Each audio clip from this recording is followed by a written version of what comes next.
एक road show कर रहे हैं और ये सीधी तस्वीरें देख सकते हैं उस रोड शो की।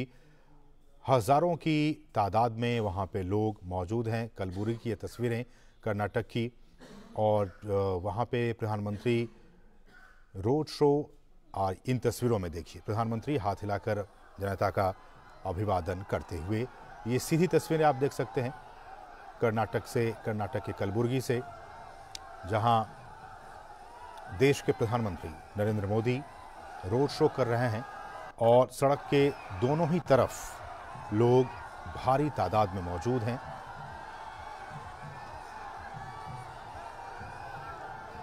आप देखिए लोगों का जश्न, लोगों का उत्साह किस तरह से है। पुष्प की बारिश हो रही है, लोग हाथ हिला हिलाकर सड़क के दोनों ही तरफ प्रधानमंत्री के काफिले के साथ आगे बढ़ते जा रहे हैं। और प्रधानमंत्री भी कलबुर्गी की जनता का आभार व्यक्त करते हुए। हमारी सहयोगी आयशा लगातार इस खबर पर बनी हुई हैं। आयशा, हमने जो दृश्य कुछ दिनों पहले देखा था मैसूरू में, वही दृश्य एक बार फिर से देखने को मिल रहा है कलबुर्गी में। सैकड़ों हजारों की तादाद में सड़क के दोनों ही तरफ लोग पीएम की एक झलक पाने के लिए उत्साहित। क्या कहेंगे आप? जी देखिए असीम, ये एक ऐसा मेगा रोड शो है जिस पर पूरे देश की नजर है, क्योंकि ये रोड शो कलबुर्गी में हो रहा है, गुलबर्गा सिटी में हो रहा है। और ये इसलिए अहम हो जाता है क्योंकि इस क्षेत्र को एआईसीसी के अध्यक्ष मल्लिकार्जुन खड़गे जो है अपना गढ़ मानते हैं। और मल्लिकार्जुन खड़गे ने ही यहाँ से प्रधानमंत्री नरेंद्र मोदी के खिलाफ व्यक्तिगत हमला करने के बाद इस चुनाव को पूरा एक नया रुख दे दिया। तो इसके बाद प्रधानमंत्री नरेंद्र मोदी का ये जो मेगा शो है, इस पर सबकी नजर है। पूरे राज्य और पूरा देश इस रोड शो पर नजर बनाए बैठा है, क्योंकि प्रधानमंत्री नरेंद्र मोदी सीधी चुनौती देने के लिए यहाँ पहुंचे हैं गुलबर्गा में, जहां से न केवल मल्लिकार्जुन खड़गे बल्कि उनके पुत्र प्रियंक खड़गे ने भी प्रधानमंत्री पर अभद्र शब्द कहे और उन पर व्यक्तिगत हमला किया।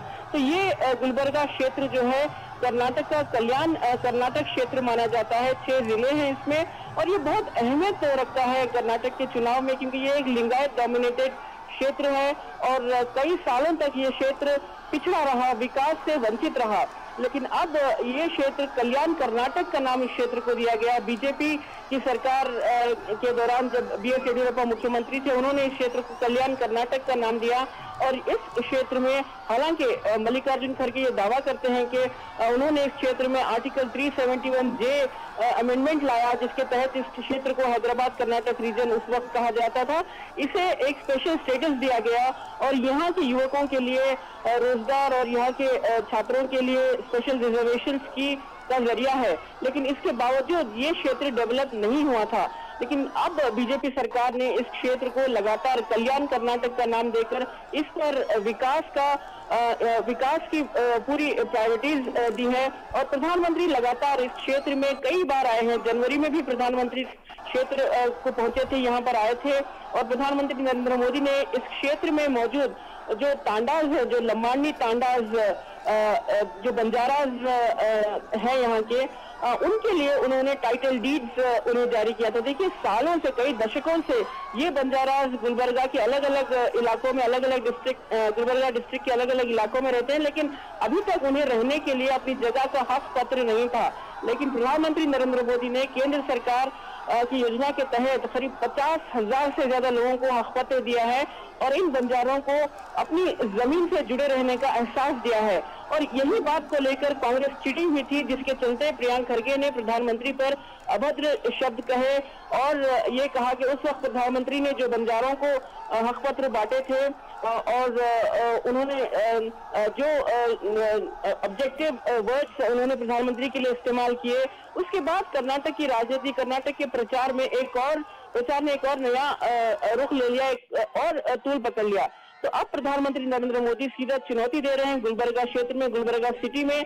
ये शुरू हुआ है केएमएफ सर्कल से और सीधे करीब 5-5.5 किलोमीटर की दूरी तक पहुंचकर ये रोड शो जो है सरदार वल्लभ भाई पटेल सर्कल पर खत्म होगा। देखिए गुलबर्गा का, खासकर कलबुर्गी का सरदार वल्लभ भाई पटेल के साथ बहुत गहरा रिश्ता है। भारत ने जब 15 अगस्त 1947 को आजादी पाई थी, तो गुलबर्गा क्षेत्र, खासकर ये कल्याण क्षेत्र जो 6 डिस्ट्रिक्ट्स हैं, ये निजाम के रूल में थे तब भी, और उसके निजाम इस क्षेत्र को छोड़ना नहीं चाहता था। मीर उस्मान अली जो है इस क्षेत्र को अलग राज्य बनाए रखना चाहता था, लेकिन सरदार वल्लभ भाई पटेल ने ऑपरेशन पोलो के तहत इस क्षेत्र को आजाद कराया, इस क्षेत्र की मुक्ति कराई, और उसके बाद से ये क्षेत्र कर्नाटक का हिस्सा बना। और ये इसलिए अहमियत है इस क्षेत्र की कि ये क्षेत्र अब विकास चाहता है। इस क्षेत्र का हर कोई शख्स जो है विकास करते हैं। प्रधानमंत्री नरेंद्र मोदी लोगों तक पहुंचते हुए आगे बढ़ रहे हैं।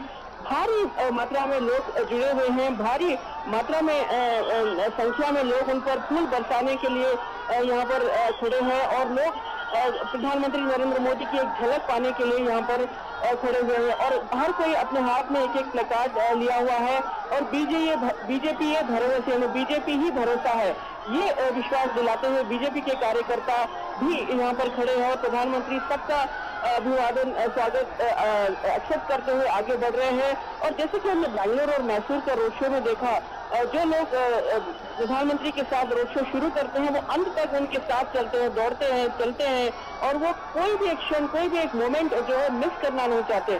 प्रधानमंत्री नरेंद्र मोदी के साथ जो शख्स मौजूद है वो उमेश यादव है। ये उमेश यादव ये वही शख्स है जिन्होंने कांग्रेस एआईसीसी अध्यक्ष मल्लिकार्जुन खड़गे को उनके ही घर में उन्हें हराया था। लेकिन प्रधानमंत्री नरेंद्र मोदी ने एक वक्त चुनौती दी थी मल्लिकार्जुन खड़गे को पार्लियामेंट में, और कहा था कि आपके क्षेत्र में बीजेपी आपको हराएगी। तो प्रधानमंत्री बीजेपी ने यह कर दिखाया, और उमेश यादव जो है पहली बार यहाँ से बीजेपी के सांसद बनकर चुने गए और आज प्रधानमंत्री के साथ नजर आ रहे हैं। और भारी मात्रा में हम देख सकते हैं लोग प्रधानमंत्री के साथ आगे बढ़ रहे हैं। गुलबर्गा सिटी जो है इसमें 3 सीट्स हैं, गुलबर्गा नॉर्थ, गुलबर्गा साउथ और गुलबर्गा रूरल, और नॉर्थ और साउथ में बीजेपी के पास ये दोनों सीट हैं। तो गुलबर्गा रूरल में कांग्रेस की कनीज फातिमा की एज एन एमएलए हैं। तो यहाँ पर आज बीजेपी यही कोशिश करेगी कि ये तीनों सीटें बीजेपी के पाले में आए, और जो इस क्षेत्र में करीब कल्याण कर्नाटक का जो क्षेत्र है, जो 41 सीटें हैं, जो 6 डिस्ट्रिक्ट में, उनमें कांग्रेस के पास 18 है और बीजेपी के पास 18 और जेडीएस के पास 5 है। तो इस समय बीजेपी के लिए ये बेहद जरूरी है कि हर क्षेत्र में बीजेपी कम से कम 25 सीटों का टारगेट करे, क्योंकि प्रधानमंत्री नरेंद्र मोदी हर भाषण में, अपने हर संबोधन में यही कह रहे हैं कि अब की बारी बीजेपी की बहुमत सरकार आना बेहद जरूरी है। तो ये कन्नड़ा में उन्होंने हर किसी को ये नारा दे रहे हैं।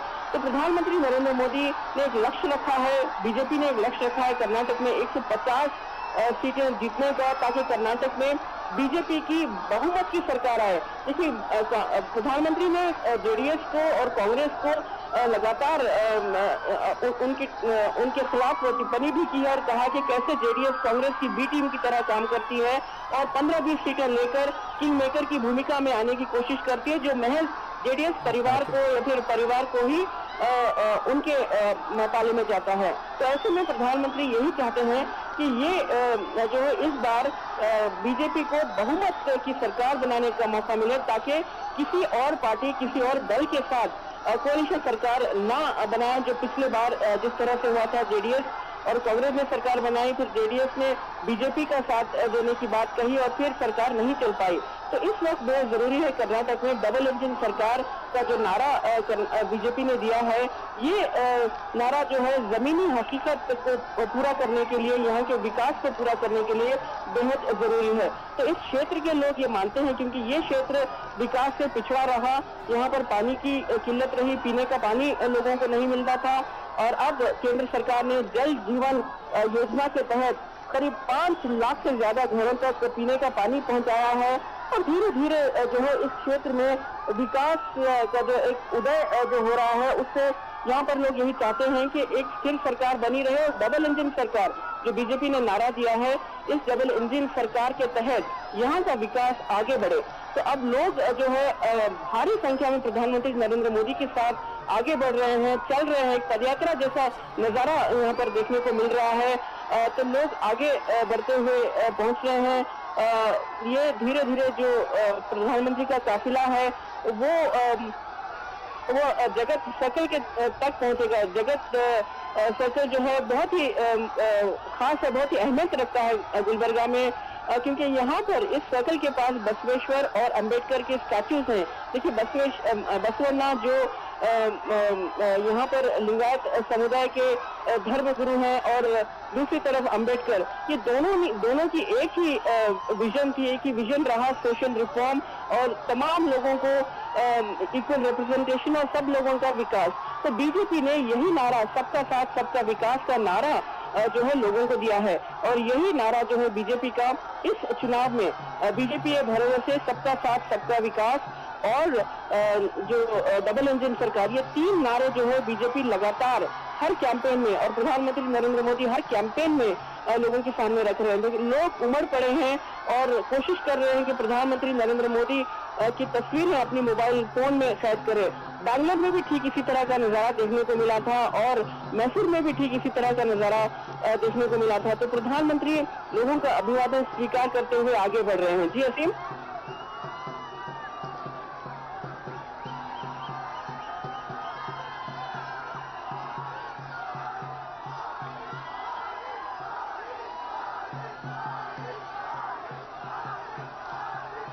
किस तरह से सिर चढ़कर बोल रहा है और देश के किसी भी हिस्से में, दुनिया के किसी भी हिस्से में, और कर्नाटक उससे अछूता नहीं है।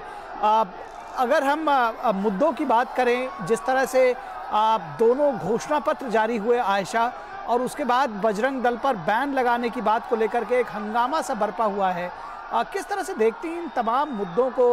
लोग क्या सोचते हैं, पार्टियां क्या सोचती हैं, किस तरह से चल रहा है ये पूरा जो कैंपेन है? एक विस्तार से जानकारी दीजिए। जी देखिए, दोनों पार्टियों ने अपने अपने मैनिफेस्टो जारी कर दिए हैं। तो कल हमने देखा बीजेपी का मैनिफेस्टो जो था वो बीजेपी ने काफी साफ कहा है किस तरह से बीजेपी आम आदमी के साथ किस तरह से लोगों को जो विकास की योजनाएं हैं वो लोगों तक पहुंचाएगी। 5 किलो चावल, 5 किलो मिलेट्स लोगों तक घर घर तक पहुंचाया जाएगा। गरीबों के लिए जो अनाज दिया जाएगा, ये मैनिफेस्टो में लिखा गया है। और किसानों के एम्पावरमेंट के लिए मैनिफेस्टो में कई योजनाओं को लागू किया मैनिफेस्टो के जरिए लागू किया जाएगा। बीजेपी ने अपने जो विकास की योजनाएं हैं, केंद्र सरकार ने अभी तक जो योजनाएं शुरू की, तमाम चीजें जो है बीजेपी के मैनिफेस्टो में नजर आती हैं। और दूसरी तरफ जो कांग्रेस ने आज मैनिफेस्टो जारी किया है वो गारंटी कार्ड, जो कांग्रेस लगातार प्रचार में कहती रही है मुफ्त में जो बिजली देगी, 200 यूनिट्स पावर देगी, और उसके अलावा बेरोजगारों को 1500 रुपए दिया जाएगा, और घर की हर महिलाओं को जो बीपीएल परिवार की महिलाएं होती हैं उन्हें 3000 रुपए घर बैठे दिए जाएंगे।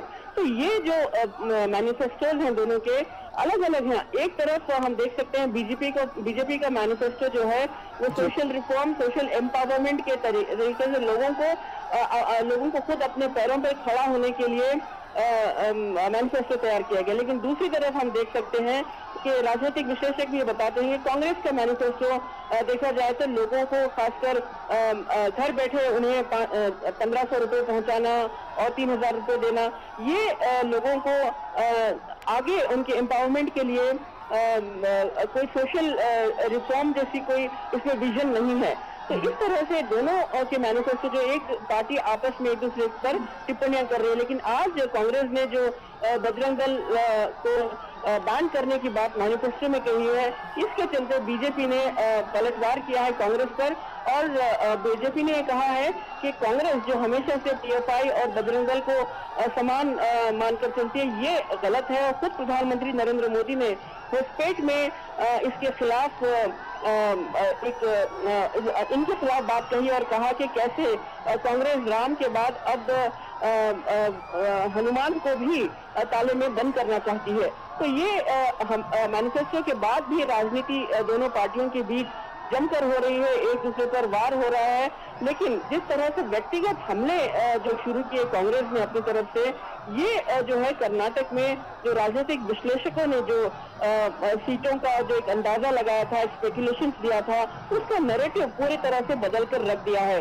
जरूर प्रधानमंत्री पर जिस तरह की टिप्पणी की गई, जिस तरह के अभद्र शब्द प्रधानमंत्री के बारे में कहे गए, उसके चलते लोगों में भी गुस्सा है, आक्रोश है।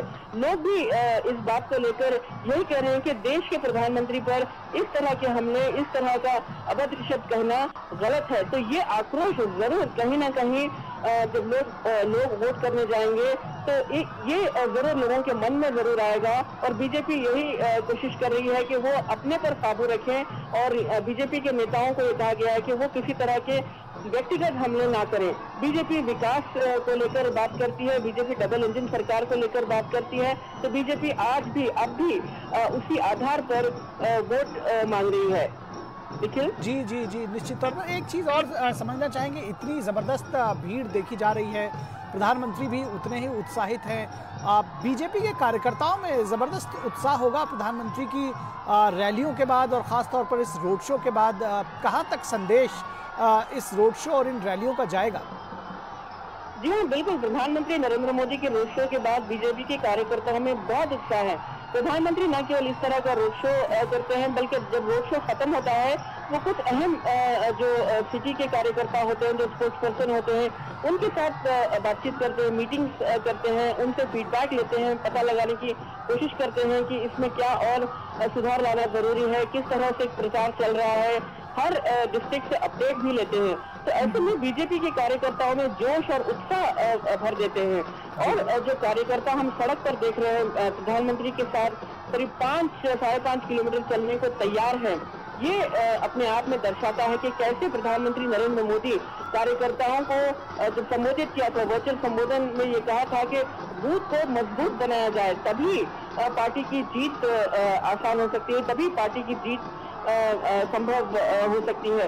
तो ये जो पन्ना प्रचारक है और एक एक बूथ को मजबूत बनाने को जो मोटिवेट करते हैं प्रधानमंत्री नरेंद्र मोदी, इसके तहत बीजेपी के कार्यकर्ताओं में काफी उत्साह, काफी जोश होता है। निखिल जी जी जी, निश्चित तौर पर हम देख सकते हैं कि किस तरह से न सिर्फ सड़क के किनारे एक पूरी रोड पर, बल्कि जो छतों पर और अपने अपने घरों के गलियारों में लोग बड़ी संख्या में खड़े हुए हैं प्रधानमंत्री का अभिवादन करने के लिए, उनका अभिवादन स्वीकार करने के लिए। और जिस स्वतः स्फूर्त तरीके से इतनी बड़ी संख्या में लोग यहाँ जुटे हैं, निश्चित तौर पर ये बीजेपी के लिए एक बड़ा दिन कहा जा सकता है। कर्नाटक में इन चुनावों के विशेष संदर्भ में अगर कहा जाए, ये देखा जा सकता है किस तरह से ये पूरी मार्केट को बंद करके लोग आए हैं प्रधानमंत्री का स्वागत करने के लिए, उनका इस्तकबाल करने के लिए। और ये शायद बीजेपी के कार्यकर्ताओं के लिए और जो पार्टी है उसके लिए निश्चित तौर पर ये उत्साहित करने वाला है, जैसा कि आपने बताया। अगर हम मुद्दों की बात करें, किन किन मुद्दों को प्रधानमंत्री अपनी रैलियों में लगातार छू रहे हैं, किन मुद्दों की बात प्रधानमंत्री लगातार कर रहे हैं, लोगों को किन बातों से कनेक्ट करने की कोशिश कर रहे हैं? आयशा, लेकिन आपका सवाल का जवाब देने से पहले मैं आपको बता दूं कि ये जो रैली हो रही है, आगे बढ़ रहे हैं प्रधानमंत्री नरेंद्र मोदी और शायद ये जगत सर्कल की तरफ पहुंच रहे हैं, लेकिन यहाँ पर दोनों और हमने देखा कि भारी संख्या में अल्पसंख्यक महिलाएं पहुंची हैं। देखिए, अल्पसंख्यक महिलाएं जो है प्रधानमंत्री के सपोर्ट में यहाँ पर भी भारी मात्रा में नजर आ रही हैं। ये मैसूर में भी ठीक इसी तरह से नजारा देखने को मिला था। और गुलबर्गा वो क्षेत्र है जहाँ पर भारी मात्रा में अल्पसंख्यक हैं और सिटी में, और ये जो अल्पसंख्यक हैं ये भी डिसाइसिव वोटर होते हैं। और आज हम देख सकते हैं कि कैसे भारी मात्रा में अल्पसंख्यक दोनों ओर प्रधानमंत्री का स्वागत करने के लिए खड़े हैं। लेकिन आपने जो सवाल किया, प्रधानमंत्री जो मुद्दे उठा रहे हैं तमाम रैलीज में, वो बीजेपी की डबल इंजन सरकार और विकास की बात कर रहे हैं, विकास की योजनाओं पर जोर दे रहे हैं। और प्रधानमंत्री ने आज कांग्रेस पर हमला बोला, लेकिन प्रधानमंत्री जब पहला कैंपेन यहाँ पर शुरू किया था बीदर से, जो गुलबर्गा से करीब 90-80 किलोमीटर की दूरी पर है, तो पहली रैली वहां से उन्होंने शुरू की थी। लेकिन उस वक्त उन्होंने किसी पर कोई व्यक्तिगत हमला या किसी पर कोई पर्सनल अटैक नहीं किया था। उस वक्त विकास की बात हो रही थी, कर्नाटक को ग्लोबल राज्य ग्रोथ इंजन बनाने की बात हो रही थी, और कर्नाटक में जो योजनाएं हैं, जो किसानों को सशक्त करना है, उसकी बात हो रही थी। लेकिन बाद में जैसे जैसे मल्लिकार्जुन खड़गे ने प्रधानमंत्री पर वार किया और उन पर व्यक्तिगत हमला किया, उसके बाद नैरेटिव बदलता गया। अब प्रधानमंत्री को भी बताना पड़ रहा है कि कैसे, प्रधानमंत्री को एक्सपोज करना पड़ रहा है कि कैसे कांग्रेस जो है कर्नाटक में नहीं बल्कि देश में भी आतंक का साथ दिया। आज प्रधानमंत्री ने इसको लेकर कड़ी टिप्पणी भी की और कांग्रेस पर हमला बोला और बाटला हाउस एनकाउंटर की बात कही। तो आज प्रधानमंत्री नरेंद्र मोदी भी काफी जोश में कांग्रेस का पलटवार करते हुए नजर आए। लेकिन ज्यादातर देखा जाए तो विकास के मुद्दे और महिलाओं की एम्पावरमेंट, शिक्षा और जो सबका साथ सबका विकास, प्रधानमंत्री हर रैली में सबका साथ सबका विकास का नारा जो है उस पर जोर देते हैं। और ये जो पर्सनल अटैक उन पर हो रहे हैं, प्रधानमंत्री लगातार तमाम रैलियों में ये कहना नहीं भूलते कि जो लोग इस रैली में शामिल होते हैं तो उन्हें ये कहते हैं कि इन रैलियों का जवाब या फिर इन पर्सनल अटैक्स का जवाब जो है बस इतना होना चाहिए कि लोग घरों में, हर घर में जाकर प्रधानमंत्री का नमस्कार पहुंचाए। ये संदेश प्रधानमंत्री देना चाह रहे हैं ताकि लोग ये समझें कि प्रधानमंत्री लोग इस मैसेज को आगे बढ़ाएं कि प्रधानमंत्री विकास को लेकर, विकास की ओर फोकस है, व्यक्तिगत हमलों से उन्हें कोई फर्क नहीं पड़ता। तो ये जो है विकास का इंजन, डबल इंजन सरकार की बात जो है वो बार बार दोहराते हैं और हर रैलीज में ये उन्हें अपील करता है। और बहुत ही दिलचस्प है कि प्रधानमंत्री तमाम रैलीज में कन्नड़ा में कई स्टेटमेंट भी देते हैं, बसौना के बारे में बताते हैं। तो ये लोगों को बहुत ही उनसे कनेक्ट करता है और प्रधानमंत्री भी लोगों के साथ कनेक्ट होने की कोशिश करते हैं। लेकिन जी ये देख रहे हैं, ये तस्वीरें ये दिखाती हैं लोगों का उत्साह और कहीं ना कहीं ये लोकतंत्र का भी उत्साह है, अपने नेता के प्रति लोगों का समर्पण। ये हिंदुस्तान में जिस तरह से देखने को मिलता है, ये निश्चित तौर पर प्रधानमंत्री की लोकप्रियता का एक परिचायक तो है। ये एक लोकतंत्र में आस्था भी दर्शाता है कहीं ना कहीं। किस तरह से देखती हैं अगर कर्नाटक के चुनावों की बात कही जाए?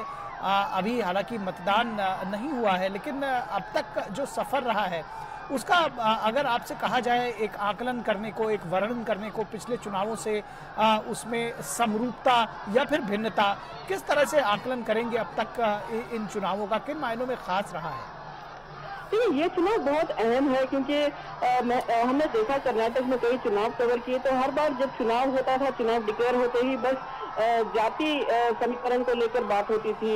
ये समुदाय के इतनी सीटें होंगी, इस समुदाय का मुख्यमंत्री बनेगा, लिंगायत समुदाय, वक्कलिगा समुदाय, कुरुबा समुदाय, ये तमाम चीजें बातें होती थी। लेकिन इस बार बीजेपी ने ये जो डिस्कशन होता था, ये जो प्रेडिक्शंस हुआ करते थे, इसको एक नया रूप दे दिया क्योंकि बीजेपी ने जो रिप्रेजेंटेशन दिया है वो तमाम जातियों को इक्वल रिप्रेजेंटेशन दिया है टिकट देकर कई कैंडिडेट्स को। और बीजेपी ने जो नए चेहरे उतारे हैं इस चुनाव में और यंग युवा चेहरों को मैदान में उतारा है, ये चीजें जो है अहमियत रखती हैं। देखिए BS येडियुरप्पा कर्नाटक के बहुत ही कद्दावर लिंगायत नेता माने जाते हैं और अभी तक चुनाव की जो राजनीति है, जो इक्वेशन है और रणनीति उनके इर्द गिर्द होती थी। लेकिन अब बीजेपी ने कई युवा चेहरों को आगे लाया है। बीजेपी चाहती है कि किसी एक जाति पर निर्भर ना होकर तमाम जातियों को इक्वल रिप्रेजेंटेशन दिया जाए, तो ये बहुत खास है। और दूसरी तरफ देखा जाए तो कांग्रेस ने भी कोशिश की है। भारत जोड़ो यात्रा के तहत कांग्रेस ने एक हाई वेव बना लिया था, लेकिन उसके बाद जिस तरह से धीरे धीरे कांग्रेस ने व्यक्तिगत हमले करना शुरू किए तो कांग्रेस को कुछ हद तक इस चुनाव में मुद्दों की कमी, मुद्दों के अभाव नजर आने लगे और कांग्रेस की तरफ से पर्सनल अटैक जो है वो तेज होने लगे। तो ये बहुत ही दिलचस्प चुनाव इस समय देखने को मिल रहा है।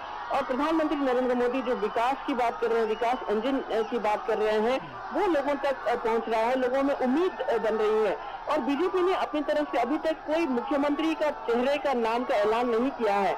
हालांकि ये साफ है कि जिस जाति से ज्यादा विधायक चुनकर आएंगे तो वो उस वक्त मुख्यमंत्री तय करेंगे। लेकिन बीजेपी के तमाम कार्यकर्ताओं को ये कहा गया है कि कोई नाम न उछाला जाए। लेकिन कांग्रेस में ये अलग है। कांग्रेस में मुख्यमंत्री के पद को लेकर करीब 16 से ज्यादा उम्मीदवारों की लिस्ट बन चुकी है और इनमें रोज इस बात को लेकर एक रेस लगी रहती है कि कांग्रेस का मुख्यमंत्री कौन होगा। तो ये भी एक बहुत ही दिलचस्प है क्योंकि कांग्रेस में अंदरूनी लड़ाई, कांग्रेस में अंदरूनी झगड़े जो है वो कहीं ना कहीं कार्यकर्ताओं को जमीन से नहीं जोड़ पा रहे हैं। कार्यकर्ता भी कंफ्यूज हैं। कभी सिद्धरामैया लिंगायतों पर व्यक्तिगत हमला करते हैं, जाति पर हमला करते हैं, तो खुद कांग्रेस के जो विधायक हैं जो लिंगायत टिकट पर चुनाव लड़ रहे हैं वो खुद कंफ्यूज हो जाते हैं कि भाई कांग्रेस के लीडर होते हुए लिंगायत पर हमला किया जा रहा है, तो ये जो है उनकी अपनी पार्टी के कैंडिडेट्स के जो प्रोस्पेक्टिव है उस पर भी असर कर रहा है।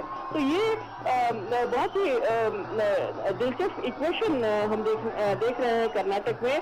लेकिन विकास को लेकर जो बीजेपी फोकस्ड है, जो कार्यकर्ता फोकस है, देखिए कुछ बीजेपी के आला नेता जो है जगदीश शेट्टर ने पार्टी छोड़ दी, लेकिन इसके बावजूद हुबली सेंट्रल में पार्टी के कार्यकर्ताओं में जो ग्राउंड पर कार्यकर्ता काम करते हैं उनके उत्साह में कोई फर्क नहीं पड़ा और बीजेपी ने ये आश्वासन दिलाया कि जो युवा कार्यकर्ता हैं वो पार्टी को आगे ले जाएंगे। जो कर्नाटक की टीम बनेगी विधानसभा की, ये टीम जो है साल 2024 में प्रधानमंत्री नरेंद्र मोदी का जो विजन है, जो अमृतकाल का विजन है, इस अमृतकाल के विजन को साथ आगे बढ़ाने के लिए ये टीम काम करेगी। तो इस तरह का विजन बीजेपी ने रखा है और अमृतकाल का विजन जो है कार्यकर्ताओं को काफी उत्साहित करता है और प्रधानमंत्री नरेंद्र मोदी के नेतृत्व के लिए वो काम कर रहे हैं। जी जी जी जी निश्चित तौर पर तो आपने बड़े विस्तार से ये जानकारी दी। फिलहाल ये जो तस्वीरें हैं ये अपने आप में बहुत कुछ बयां करने के लिए काफ़ी है। किस तरह से एक बड़ी संख्या में, और बड़ी संख्या में आयशा महिलाओं को भी हम देख पा रहे हैं कि बड़ी संख्या में वो भी जुटी हुई हैं प्रधानमंत्री को, और जिसको कहते हैं कि फूल मालाओं से ज़बरदस्त तरीके से अगर कहा जाए कि लाद दिया है पूरा वाहन प्रधानमंत्री का तो गलत नहीं होगा। एक पैरेलल सड़क के किनारे एक बड़ा हुजूम झुंड जो है वो युवाओं का और लोगों का चलता हुआ प्रधानमंत्री के इस पूरे रोड शो के दौरान, और एक लेन ऐसी है जो प्रधानमंत्री को लगातार हाथ हिला रही है। सेल्फी लेने का जो एक चलन हो गया है, मोबाइल से फोटोग्राफ्स लेने का चलन हो गया है, वीडियो बनाने का जो चलन है वो यहाँ भी देखा जा सकता है। जो तमाम युवा हैं, और जैसा कि आपने कहा आयशा, ये देखने में इस बात को पहचाना जा सकता है कि लगभग हर धर्म, जाति, वर्ग, संप्रदाय के लोग इस भीड़ में शामिल हैं, अपने प्रधानमंत्री का स्वागत करने के लिए यहाँ मौजूद हैं। और ये जो कलबुर्गी का रोड शो है ये शायद यहाँ के लोग लंबे वक्त तक याद रखेंगे, क्योंकि शायद ही इस तरह का ज़बरदस्त जिसको कहते हैं प्रदर्शन या लोगों का जमावड़ा पहले कभी देखने को मिला रहा हो। ये एक बड़ी जिसको कहते हैं कि राजनीतिक घटना कहा जाए तो गलत नहीं होगा कलबुर्गी के लिए। और लोग लगातार फूल फेंक रहे हैं प्रधानमंत्री के ऊपर और उनको जो है उनका स्वागत करना चाह रहे हैं उनसे। और सभी व्यक्ति, ये सबसे ख़ास बात है, आप देखिए कि जो तमाम लोग हैं वो सब हाथ हिला रहे हैं, सबको लगता है कि प्रधानमंत्री उनको रिस्पॉन्ड कर रहे हैं। तो ये एक एक व्यक्ति से जिस तरह से कहते हैं कि वो अपने आप को जो जुड़ाव महसूस करता है प्रधानमंत्री के साथ, ये उनकी एक निराली अदा है प्रधानमंत्री की। ये एक जो उनका स्टाइल है वो देखने में मिल रहा है। अगर चुनाव प्रचार की बात करें, किस तरह का अंतर आयशा देखने में मिल रहा है दोनों दलों की अगर बात करें, और फिर उसमें जेडीएस को भी शामिल करें, उनकी भी राजनीति की थोड़ी सी चर्चा ज़रूर चाहेंगे कि आप करें किस तरह से, क्योंकि जेडीएस की तरफ से बार बार ये समझा जा रहा है कि वो किंग नहीं लेकिन किंग मेकर होना चाहते हैं।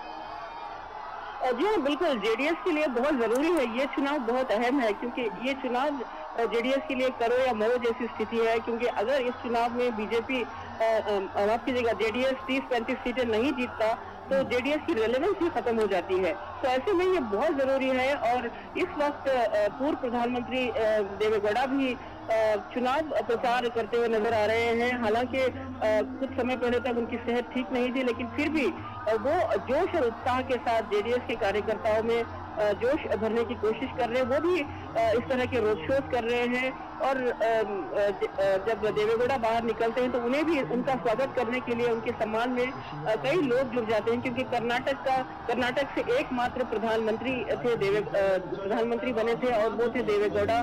तो उनके लिए बहुत सम्मान है कर्नाटक में। तो वो भी रैलियों रोड शोज करते हुए इस तरह से पहुंचते हैं। तो कुमारस्वामी भी इस तरह की रैलीज कर रहे हैं और दूसरी तरफ राहुल गांधी और प्रियंका प्रियंका वाड्रा गांधी जो हैं वो भी रोड शोज कर रही हैं, सभाओं को संबोधित कर रही हैं। आज यहाँ पर प्रधानमंत्री रैली करेंगे तो कल प्रियंका गांधी जो है वो भी ठीक है इन्हीं सड़कों पर इसी इलाके में वो भी रैली संबोधित करेंगे। देखिए कितने तंग गलियों से जो बाजार है कलबुर्गी का, यहाँ से ये रोड शो निकल रहा है और लोग, तमाम लोग, हर वर्ग के लोग प्रधानमंत्री का स्वागत करने के लिए यहाँ पर खड़े हुए हैं। ये महज बीजेपी के कार्यकर्ता नहीं है, ये यहाँ के रिहायशी लोग हैं, यहाँ रहने वाले नागरिक हैं और हर कोई प्रधानमंत्री का स्वागत करने के लिए खड़ा है। छोटे छोटे व्यापारी, छोटी छोटी दुकानें, ये तमाम वो लोग हैं जब कोविड के समय, पैंडेमिक के दौरान इन लोगों ने बहुत कष्ट झेला है और किस तरह से केंद्र सरकार ने इन लोगों के लिए कई योजनाएं लागू की थी। कैसे ये तमाम लोग जो हैं इस बाजार में काम करने वाले छोटे छोटे व्यापारी जो हैं अपने पैरों पर दोबारा खड़े हुए और फिर से अपनी जिंदगी को पटरी पर लाई। तो ये वो तमाम लोग हैं शायद कहीं ना कहीं साइलेंटली प्रधानमंत्री को अपना धन्यवाद कहना चाहते हैं और उनको धन्यवाद करने के लिए आज यहाँ पर खड़े हैं। यकीन नहीं हो रहा निखिल कि ये इतनी तंग गलियों में लोग इतने डिसिप्लिन तरीके से खड़े होकर प्रधानमंत्री का स्वागत कर रहे हैं। और ये जो रोड है, ये जो सड़कें हैं, हम यहाँ से कई बार गुजरे हैं, लेकिन यहाँ पर यकीन नहीं हो रहा कि आज इतने डिसिप्लिन तरीके से, इतने अदब से लोग प्रधानमंत्री का स्वागत करते हुए उन पर फूलों की वर्षा कर रहे हैं और प्रधानमंत्री का काफिला आगे बढ़ रहा है। बहुत ही दिलचस्प नजारा गुलबर्गा के लिए, कलबुर्गी के लिए ये एक इतिहास रहेगा, ऐतिहासिक दिन रहेगा। और सीधी चुनौती एआईसीसी अध्यक्ष मल्लिकार्जुन खड़गे को उनके ही अपने गढ़ में, जो प्रधानमंत्री नरेंद्र मोदी ने पहले भी दी थी, जो उमेश यादव है जो उनके साथ एमपी सांसद हैं, उन्होंने पहली बार मल्लिकार्जुन खड़गे को उनके ही क्षेत्र में हराया था। तो अब ये दूसरी चुनौती, बड़ी चुनौती जो है, प्रधानमंत्री एक स्टेटमेंट दे रहे हैं यहाँ पर कि भले ही मल्लिकार्जुन खड़गे और उनके पुत्र प्रधानमंत्री पर हमला करें, उनके ऊपर व्यक्तिगत हमले करें, लेकिन देखिए लोगों की संख्या, लोग कैसे उनके साथ चल रहे हैं, लोग कैसे उनकी एक झलक पाने के लिए सड़कों पर जुटे हुए हैं। ये एक बहुत बड़ा संदेश, बहुत बड़ा पॉलिटिकल मैसेज और बहुत बड़ा स्टेटमेंट जो है इस विजय रथ से गुलबर्गा की सड़कों पर देखने को मिल रहा है।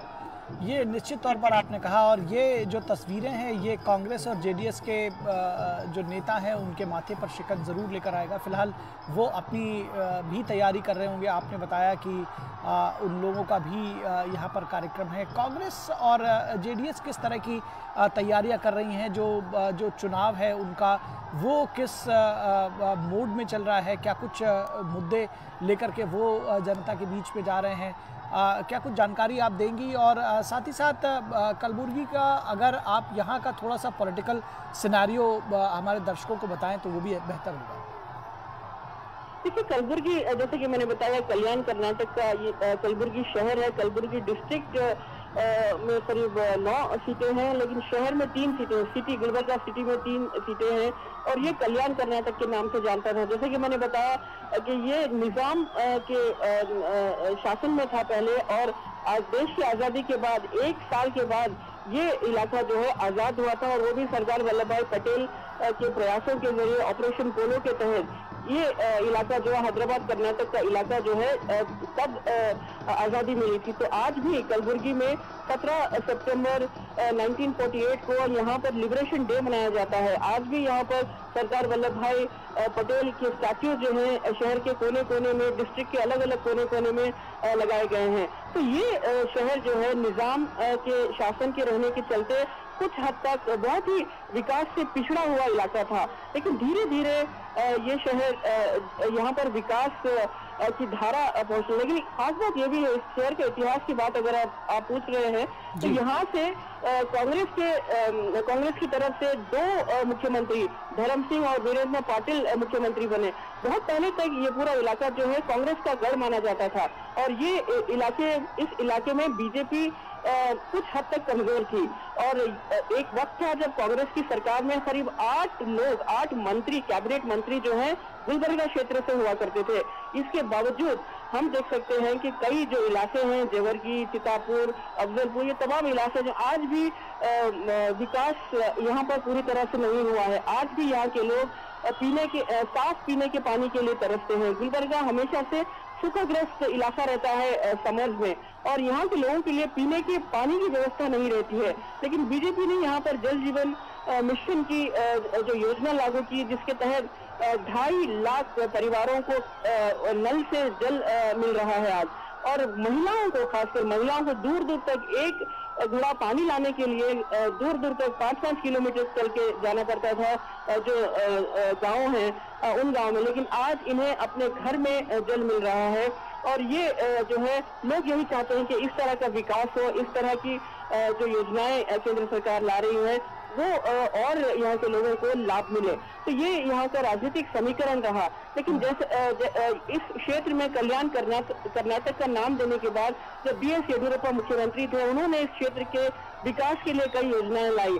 आर्टिकल 371J जो कांग्रेस ने अमेंड किया था, वो एक अच्छी खबर थी इस क्षेत्र के लिए।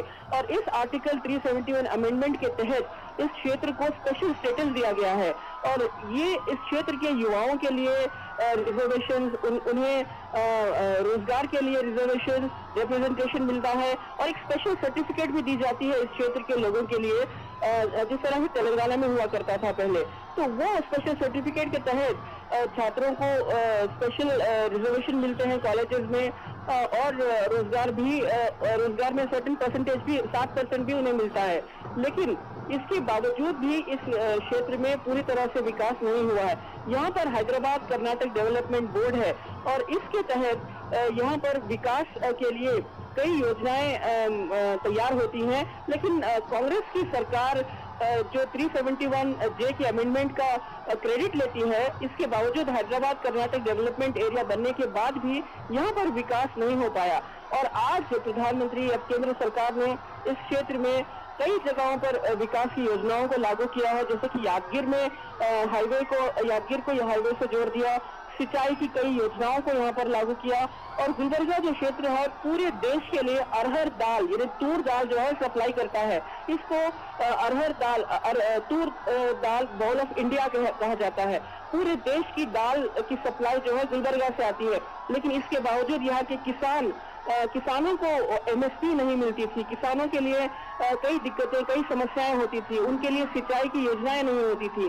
तो अब केंद्र सरकार ने अपनी केंद्र सरकारी योजनाएं के तहत ये तमाम योजनाएं जो है किसानों तक पहुंची है। किसान सम्मान योजना जो है उत्तर कर्नाटक, कल्याण कर्नाटक के लोगों तक उनका कल्याण करते हुए पहुंची है। तो ये जो कल्याण कर्नाटक इस इलाके का नाम है, तो अब कल्याण की राह पर चल पड़ा है। और यही बीजेपी उम्मीद कर रही है कि जो लाभार्थी हैं, जिन लोगों को इसका लाभ मिला है, वो जरूर कहीं ना कहीं ये समझेंगे कि ये तमाम चीजें जो है राजनीतिक हमले, ये व्यक्तिगत हमले के अलावा भी विकास भी एक प्रायोरिटी होती है। विकास उनके लिए कैसे इस क्षेत्र में उनके जीने की राह है, उसके चलते वो जरूर 10 तारीख को जब वोट देंगे तो बीजेपी यही उम्मीद कर रही है कि बीजेपी के पाले में ज्यादा से ज्यादा वोट आएंगे। तो गुलबर्गा के इस क्षेत्र के 3 सीटों पर बीजेपी की नजर है, और बीजेपी यही कोशिश कर रही है कि गुलबर्गा नॉर्थ, गुलबर्गा साउथ और गुलबर्गा सेंट्रल जो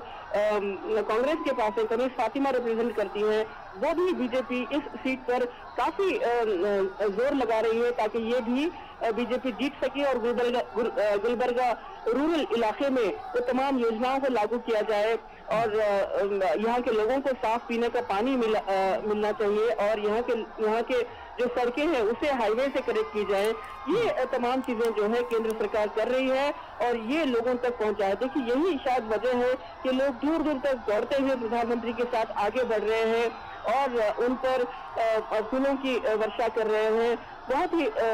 बहुत ही दिलचस्प नजारे, बहुत ही ऐतिहासिक दिन है। गुलबर्गा में सड़कें उतनी चौड़ी नहीं है निखिल, लेकिन जिस तरह से हम यहाँ देख सकते हैं कि बहुत ही आयोजित तरीके से ये रोड शो हो रहा है, और लोग कितने डिसिप्लिन तरीके से सड़कों के दोनों ओर खड़े होकर प्रधानमंत्री का स्वागत कर रहे हैं। ये एक बहुत ही सराहनीय बात है और बहुत ही दिलचस्प और गुलबर्गा का एक इतिहास है।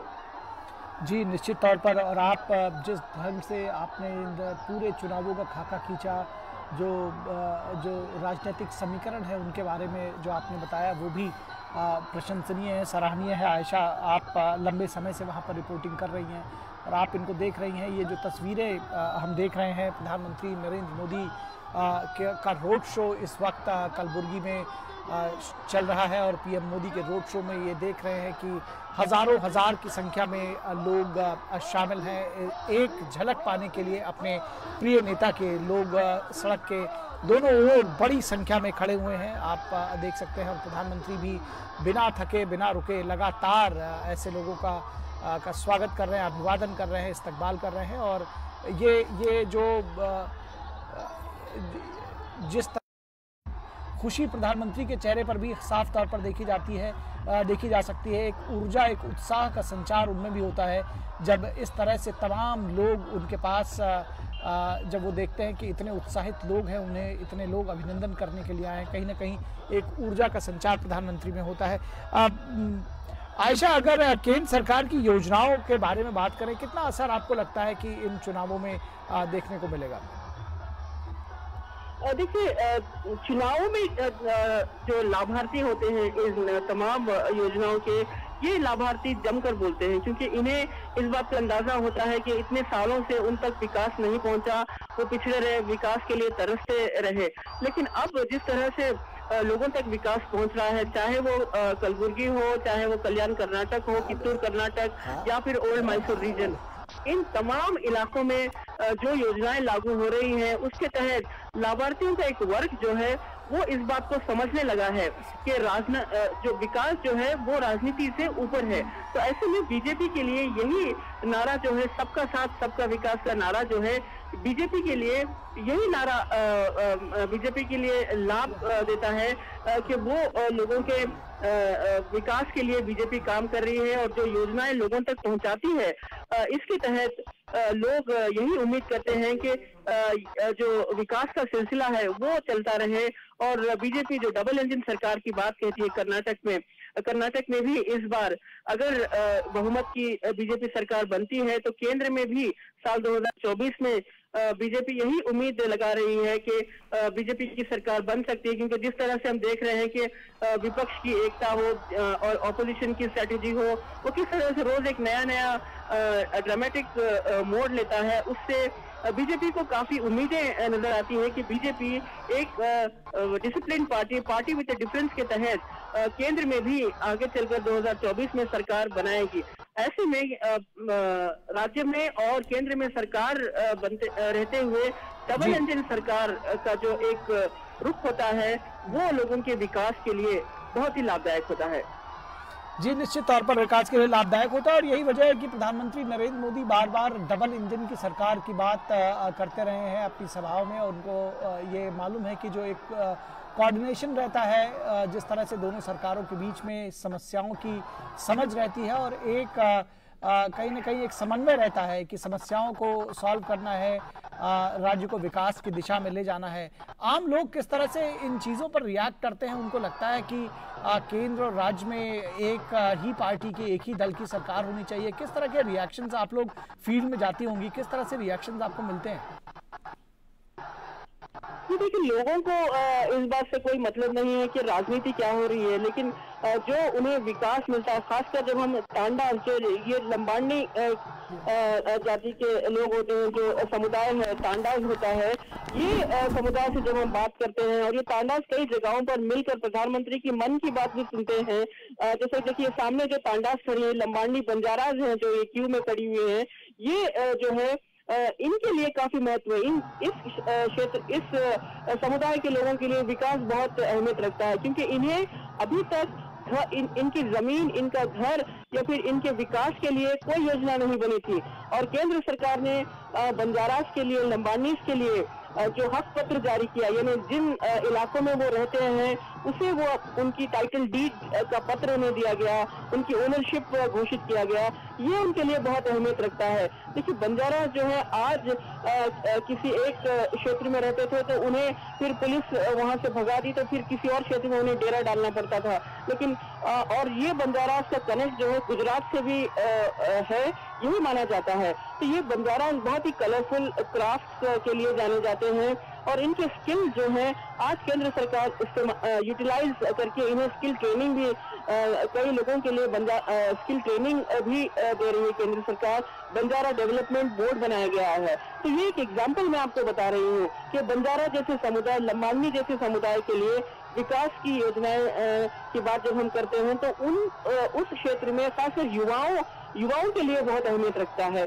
युवा जब इस बारे में बात करते हैं, कैमरा के सामने बात करते हैं, तो वो इस बात को लेकर काफी उन्हें उम्मीद होती है कि अब उनका भविष्य उज्जवल हो सकता है, अब वो भी सम्मान के साथ जीवन गुजार सकते हैं। और जो प्रधानमंत्री का जो नारा होता है ईज ऑफ लिविंग एंड एक सम्मानजनक जीवन गुजारना, ये जो है युवाओं के लिए बहुत अहमियत रखता है। तो आगे की पीढ़ी, जो आने वाली पीढ़ी है, युवा पीढ़ी है, इन योजनाओं से लाभ पा रही है और इसके तहत उन्हें इस बात का यकीन होता रहता है कि वो एक विकास की राह पर चल रहे हैं, उनकी ओर विकास आ रहा है, तो वो भी सम्मान के साथ सोसाइटी में लोगों के साथ कंधे से कंधा मिलाकर वो भी आगे बढ़ सकते हैं। तो ये मैं आपको एग्जांपल दे रही थी बंजारा समुदाय का, जो गुलबर्गा के कई इलाकों में, गुलबर्गा डिस्ट्रिक्ट के कई इलाकों में, बल्लारी में और हुगली में इनका वासस्थान है। और प्रधानमंत्री ने जब इन्हें 50,000 से ज्यादा इनके टाइटल डीड, इनके हक पत्र उन्हें दिए गए, हक्कु पत्रा कहा जाता है कन्नड़ा में, जो इन्हें टाइटल डीड दिए गए, उनकी लैंड ओनरशिप के लिए डीड दिए गए, तो ये उनके लिए बहुत ही बड़ा सम्मान था। और आज ये बंजारा आज प्रधानमंत्री के स्वागत में खड़े हुए हैं।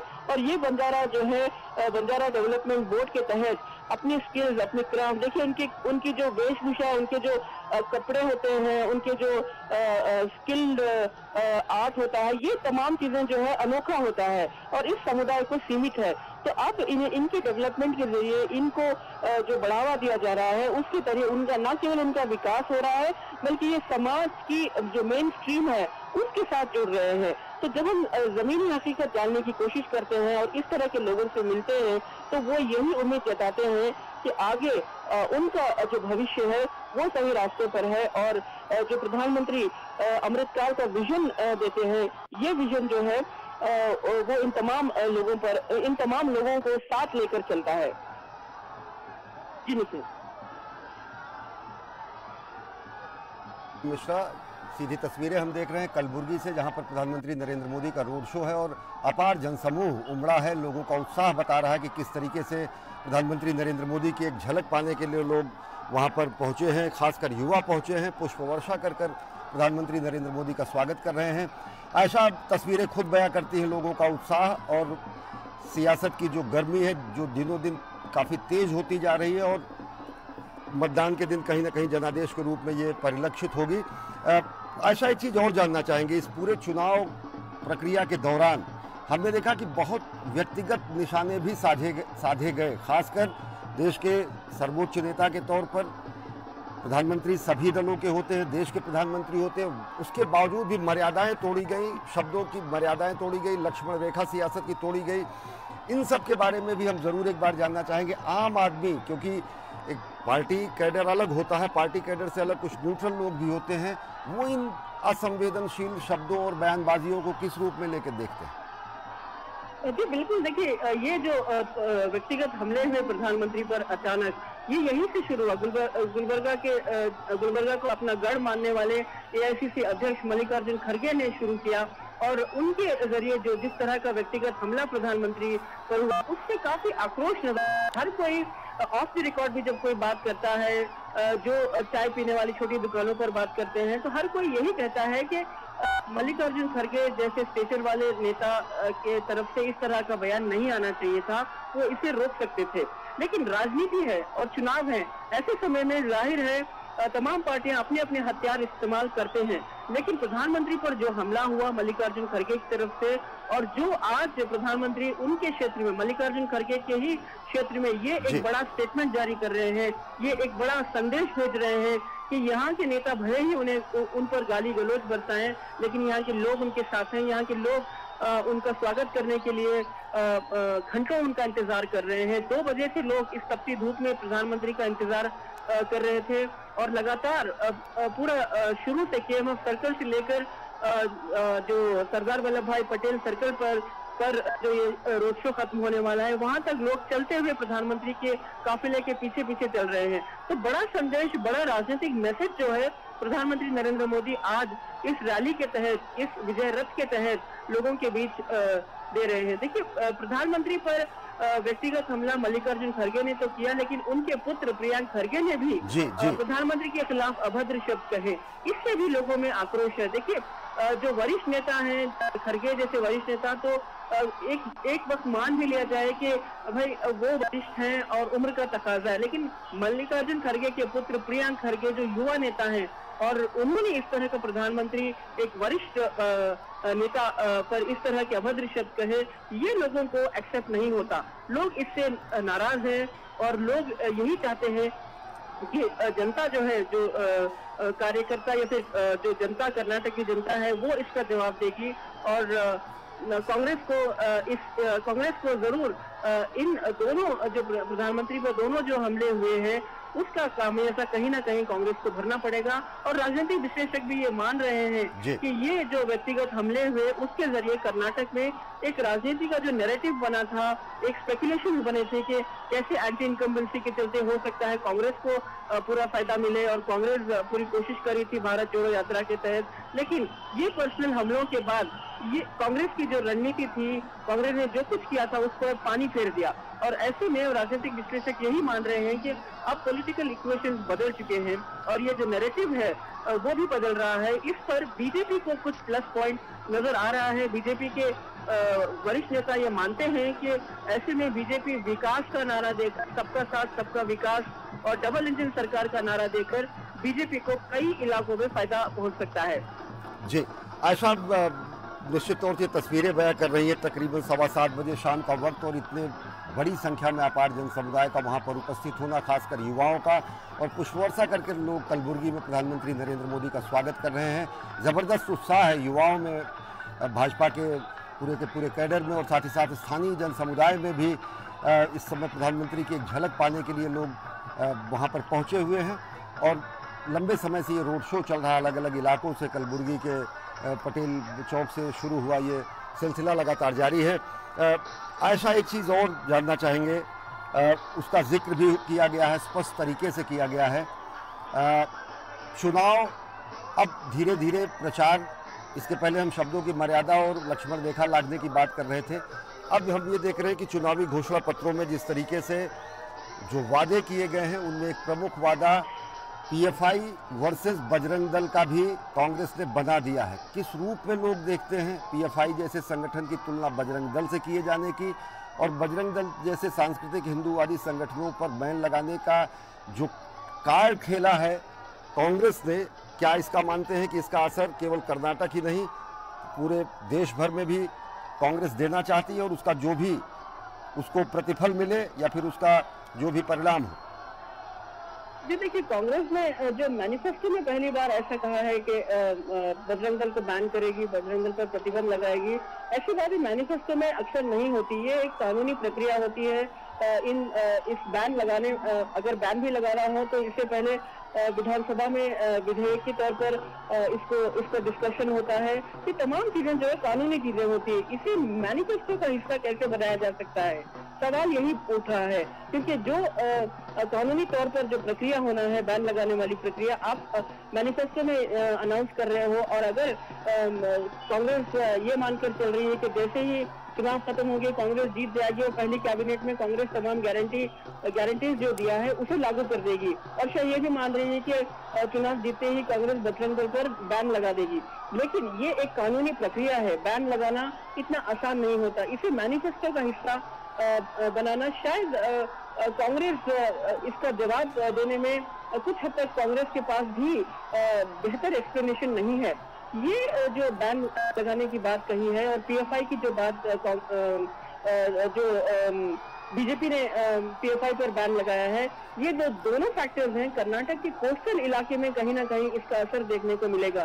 देखिए, पीएफआई कुछ समय पहले मैंगलोर के इलाके में हिजाब के मुद्दे को लेकर बहुत एक्टिव रहा, और पीएफआई ने इस इलाके में जो कैंपस फ्रंट ऑफ इंडिया, उसका एक और स्टूडेंट विंग है, उसके तहत कई कॉलेजेस और कई स्कूल में हिजाब को लेकर बड़ा राजनीतिक मुद्दा बना दिया, जो अब सुप्रीम कोर्ट तक पहुंच गया। तो उसके बाद पीएफआई पर बैन भी लग गया। लेकिन अब कांग्रेस इसके जवाब में ये कह रही है कि बजरंग दल को पीएफआई के साथ कंपेयर करते हुए बजरंग दल को भी बैन करने की बात कर रही है। हालांकि कुछ ऐसे केसेस भी हुए थे मैंगलोर में, कोस्टल कर्नाटक के कोस्टल तटीय इलाकों में, जहां पर बजरंग दल पर कई केसेस हैं, कई जो कम्युनल राइट्स में शामिल हुए केसेस भी हैं। लेकिन बैन करने वाली बात जो है, ये कानूनी तौर पर एक प्रक्रिया है। इस प्रक्रिया को आप मैनिफेस्टो में शामिल कर रहे हो, तो ये सवाल जो है, बड़ा सवाल उठ रहा है कि कांग्रेस कैसे इस बात को, देखिए मैनिफेस्टो में दरअसल प्रॉमिसेस ये होती हैं कि कैसे लोगों को उनके विकास के लिए और लोगों तक जो गरीबी रेखा से नीचे रहने वाले लोगों तक किस तरह से विकास पहुंचे, ये तमाम प्रॉमिसेस होती हैं। लेकिन एक संगठन को बैन करना मैनिफेस्टो का हिस्सा बना लिया है, ये कांग्रेस को इसका जवाब अब देना पड़ रहा है, क्योंकि प्रधानमंत्री ने भी चुनौती दी है कांग्रेस को और कहा है कि कांग्रेस बजरंग दल को बैन करने की बात कहकर कहीं ना कहीं बजरंग बली हनुमान जी को उनका अपमान कर रही है और राम के बाद एक नया मुद्दा जो है उसको राजनीतिक रूप दे रही है। जी, एक चीज़ और आपसे समझना चाहेंगे, प्रधानमंत्री की इस रोड शो के दौरान सीधी तस्वीरें हमारे दर्शक देख रहे हैं, किस तरीके का उत्साह है लोगों में, किस तरीके से लोग प्रधानमंत्री के इस कारवां में शरीक होने के लिए बेहद ऊर्जा के साथ लगातार उनके हमसफ़र बने हुए हैं। निश्चित तौर से कांग्रेस के गढ़ में इस तरीके से इतना लंबा रोड शो करना, तब जबकि अलग अलग तरीके के बयान और निजी हमले भी किए गए, स्पष्ट संकेत दिए जाने का है कि किस तरीके से वहां पर एक धारदार चुनाव प्रचार चल रहा है बीजेपी का।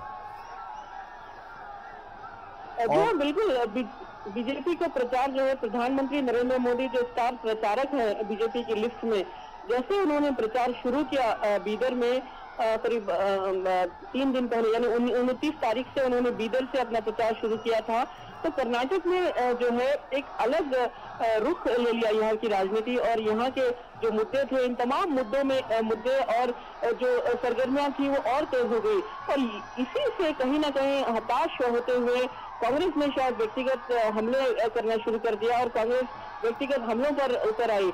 और आज शायद कांग्रेस को इसका खामियाजा भरना पड़ेगा, क्योंकि जिस क्षेत्र को, जिस शहर को एआईसीसी अध्यक्ष मल्लिकार्जुन खड़गे अपना गढ़ मानते हैं, यहीं से प्रधानमंत्री नरेंद्र मोदी आज ये विशाल धुआंधार रोड शो करके एक मैसेज दे रहे हैं, एक राजनीतिक संदेश दे रहे हैं कि लोग उनके साथ हैं। गाली गलौच राजनीति में चलती रहेगी, लेकिन लोगों का फैसला अहम है और जो लोग विकास के लिए इस क्षेत्र में तरसते रहे हैं और गुलबर्गा हमेशा से जो एक प्यासा क्षेत्र रहा है, यहाँ के लोगों तक पीने का पानी पहुँचाया है, जो बेसिक नेसेसिटीज हैं, ये तमाम चीजें लोगों तक पहुँचाई जा रही हैं। तो ये जो है प्रधानमंत्री इस रथ यात्रा से, इस विजय रथ से, जो ये व्हीकल है, इस विजय रथ से प्रधानमंत्री लोगों तक एक संदेश दे रहे हैं। और प्रधानमंत्री के साथ जो मौजूद हैं यहाँ के सांसद उमेश यादव, जिन्होंने एआईसीसी अध्यक्ष मल्लिकार्जुन खड़गे को उनके ही गढ़ में उन्होंने हराया था पिछले लोकसभा चुनाव में, और उनके साथ है भगवंत खुबा जो बीदर के सांसद हैं। तो ये तमाम लोग, ये जो तमाम सांसद हैं, इस क्षेत्र में फोकस रहकर इस क्षेत्र में कई योजनाएं लागू की है और इस क्षेत्र के लोगों को देश की मुख्य धारा के साथ जोड़ दिया है। तो एक बहुत ही स्ट्रॉन्ग मैसेज जो है प्रधानमंत्री कांग्रेस को उनके गढ़ में दे रहे हैं।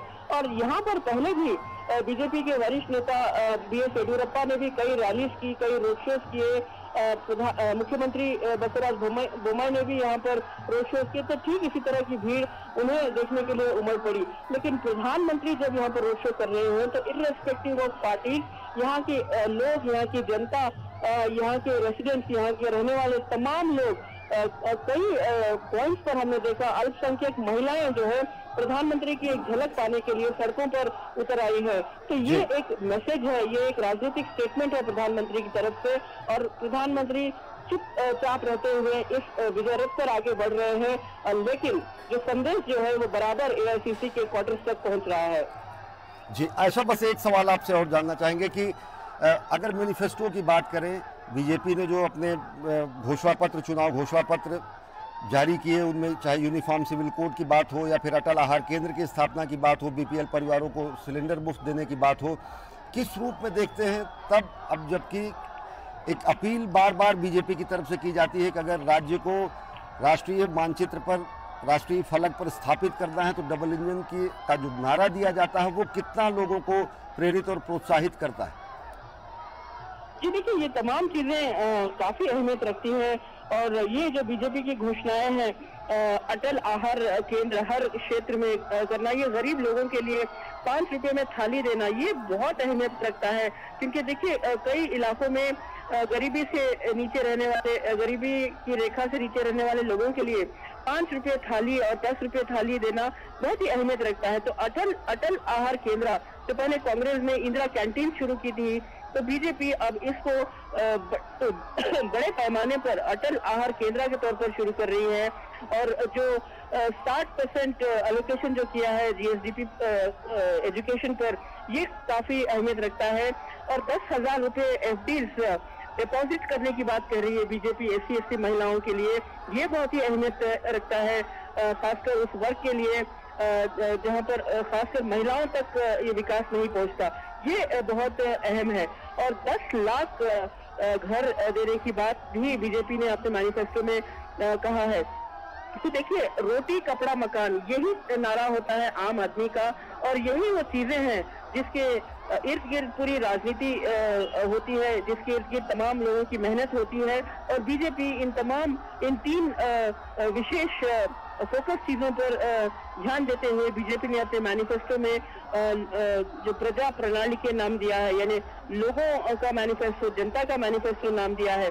और इतना और इस मैनिफेस्टो में हर गरीब को आधा लीटर दूध देने की बात करिए। लेकिन नंदिनी मिल्क कर्नाटक का एक ब्रांड है और इस ब्रांड को लेकर भी कांग्रेस ने बहुत राजनीति की और कहा कि इस ब्रांड को अमूल टेक ओवर करने की कोशिश कर रहा है। लेकिन बीजेपी ने इसका जवाब मैनिफेस्टो के जरिए दिया और कहा कि नंदिनी मिल्क जो है ये गरीबों तक पहुंचाया जाएगा, हर रोज आधा लीटर दूध गरीबों के लिए पहुंचाया जाएगा।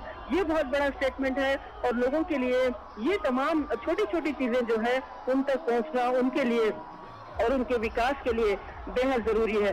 तो लोग इन तमाम चीजों को गौर से देख रहे हैं।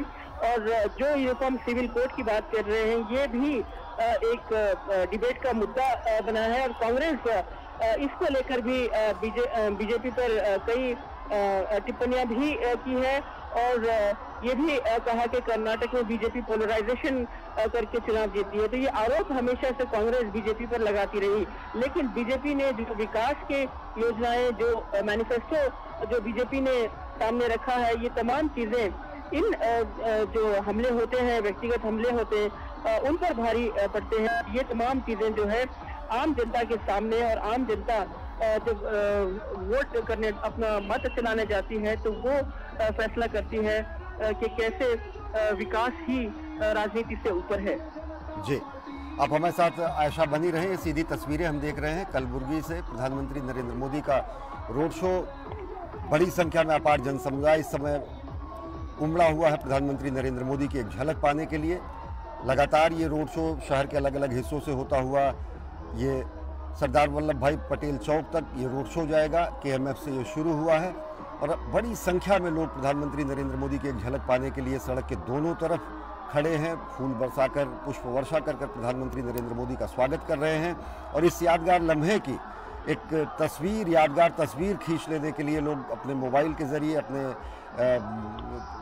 अभिवादन प्रकट करने के अलग अलग तरीकों के तहत इस समय अपार जन समुदाय सड़क के दोनों तरफ मौजूद है। कलबुर्गी में प्रधानमंत्री नरेंद्र मोदी का रोड शो लगातार जारी है और बेहद महत्वपूर्ण है, क्योंकि अगर देखें तो राजनीतिक और सियासी लिहाज से कलबुर्गी और प्रधानमंत्री नरेंद्र मोदी उस प्रेम का जो प्रतिदान कर रहे हैं, उस प्रेम का जो रेसिप्रोकेट कर रहे हैं, जो जन समुदाय से मिलने वाला अपार स्नेह है, उसको उसी तरीके से लोगों को खुद प्रधानमंत्री जनता जनार्दन का पुष्प वर्षा करके उनके अभिवादन का प्रतिदान कर रहे हैं, उनके अभिवादन का सम्मान कर रहे हैं। और इस समय बड़ी संख्या में युवा, बुजुर्ग, महिलाएं, बच्चे इस समय प्रधानमंत्री नरेंद्र मोदी की एक झलक पाने के लिए कलबुर्गी के इस रोड शो के रास्ते में दोनों तरफ हजारों की संख्या में लोग मौजूद हैं।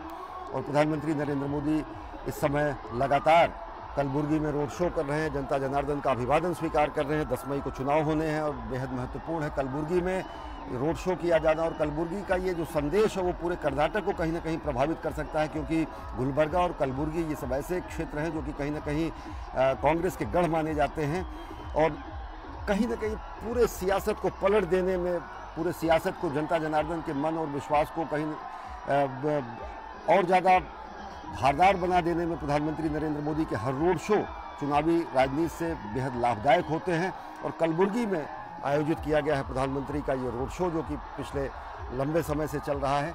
KMF से शुरू हुआ ये रोड शो धीरे धीरे सरदार पटेल चौक की तरफ बढ़ रहा है। हमारे साथ हमारी संवाददाता आयशा खानम मौजूद हैं, और लोगों का अभिवादन स्वीकार करने का और उस अभिवादन का सम्मान करने का जो अलहदा तरीका है प्रधानमंत्री नरेंद्र मोदी का, वो भी जनता जनार्दन से किस तरीके से सारे प्रोटोकॉल तोड़कर या फिर जनता जनार्दन के मनोभाव को देखते हुए अलग अलग जगहों पर रोड शो के दौरान उन्होंने जिस तरीके से लोगों से मुलाकात की, जिस तरह से लोगों से व्यक्तिगत कांटेक्ट या परस्पर संवाद और संपर्क करते हैं, वो भी वर्तमान राजनेताओं में बेहद कम पाया जाता है जिस तरीके से। और उसी अनुपात में जनता जनार्दन, देखिए जो तस्वीरें आप देख रहे हैं किस तरीके से युवा लबरेज हैं, पूरे उत्साह से, ऊर्जा से, और लगातार प्रधानमंत्री के विजय रथ के साथ वो लगातार हमसफ़र बने हुए हैं। लगातार वो एक ऊर्जा ही है जो इन लोगों को उत्साहित किए हुए है कि वो प्रधानमंत्री नरेंद्र मोदी के इस पूरी यात्रा के दौरान हर क्षण हर पल को जो है उनके साथ और उस क्षण को भी कैद करने की ख्वाहिश रखते हैं।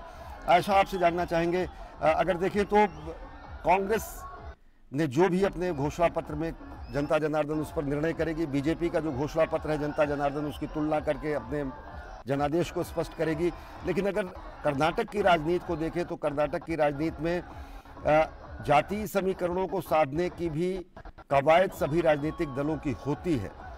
आरक्षण का एक वितंडा खड़ा करने की कोशिश की गई, आरक्षण को भी लेकर कुछ समुदाय, चाहे बंजारा समुदाय हो, चुकोब समुदाय हो, इन सबके आरक्षण को कम किए जाने के आरोप कांग्रेस द्वारा लगाए गए। एक निष्पक्ष आकलन के अनुसार आप किस तरीके से इन आरोपों को देखती हैं, जिस तरीके से कहा जा रहा है कि कुछ समुदाय के आरक्षण को कम किया गया है, क्योंकि ये भी एक बेहद महत्वपूर्ण मुद्दा है और बीजेपी कहीं ना कहीं इन आरोपों को सिरे से नकारती है।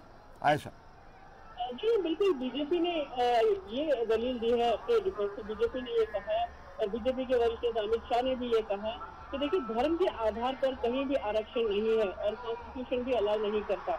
यही वजह है कि कर्नाटक में बीजेपी ने जो अल्पसंख्यकों को आरक्षण था, करीब 4% का मुस्लिम समुदाय का जो आरक्षण था उसे हटाकर लिंगायत समुदाय को 2% और वकलिगा समुदाय में 2% बढ़ा दिया, और जो अल्पसंख्यक हैं जो मुस्लिम समुदाय उन्हें दूसरी कैटेगरी EWS कैटेगरी में शामिल कर दिया। और बीजेपी ने यही दावा किया है कि इस कैटेगरी के तहत अल्पसंख्यक का रिप्रेजेंटेशन बेहतर हो सकता है और इसमें बेहतर रिप्रेजेंटेशन क्लेम कर सकते हैं, क्योंकि अगर हम बात करें कि महज धर्म के आधार पर उन्हें आरक्षण दिया जा रहा है तो ये एक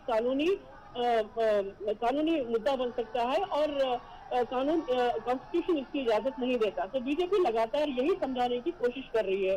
और दूसरी तरफ कांग्रेस ने भी इस मुद्दे को लेकर, हालांकि वकलिगा और लिंगायत समुदाय इससे 2% आरक्षण दोनों समुदाय को बढ़ने से कुछ हद तक सेटिस्फाइड है, लेकिन कांग्रेस इसमें भी राजनीति करने की कोशिश करती रही और लगातार कांग्रेस के वरिष्ठ नेता DK शिव कुमार जो मुख्यमंत्री पद के दावेदार हैं, उन्होंने लगातार इस पर भी उन्हें आपत्ति लगी और कह रहे थे कि वो 2% रिजर्वेशन जो वकलिगात को दिया है उसके लिए भी उन्हें ये भी मंजूर नहीं है, क्योंकि वो कह रहे हैं कि ये किसी तरह की भीख बीजेपी दे रही है। तो ऐसे तरह की बयानबाजी आरक्षण को लेकर भी हो रही है और जिन समुदाय को इसका फायदा मिल रहा है उस पर भी राजनीति कांग्रेस करने की कोशिश कर रही है।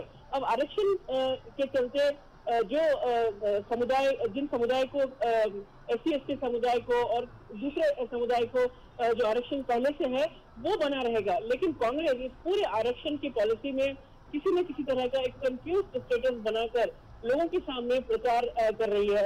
और आप गौर कीजिएगा, जो आरक्षण लिंगायत समुदाय और वकलिगा समुदाय को भी दिया गया है उसमें भी अगर कांग्रेस को आपत्ति नजर आ रही है तो कहीं ना कहीं कांग्रेस किसी भी तरह की प्रो डेवलपमेंट पॉलिसी हो या रिजर्वेशन पॉलिसी हो, जो भी बीजेपी करना चाहती है उसको क्रिटिसाइज करना, उसको उस पर आपत्ति जताना कांग्रेस ने एक आदत सी बना ली है। तो कर्नाटक में लगातार शुरू से भी जैसे कि आपने बनाया, जब चुनाव होते हैं तो एक कास्ट इक्वेशन सामने आता है, लिंगायत, वित्तलिका, कुरुबा और पिछड़ी जाति, ये जो इक्वेशन होते हैं, कास्ट इक्वेशन, ये अहम होते हैं कर्नाटक में हर बार। लेकिन इस बार बीजेपी ने इस कास्ट इक्वेशन को ज्यादा तवज्जो नहीं दी।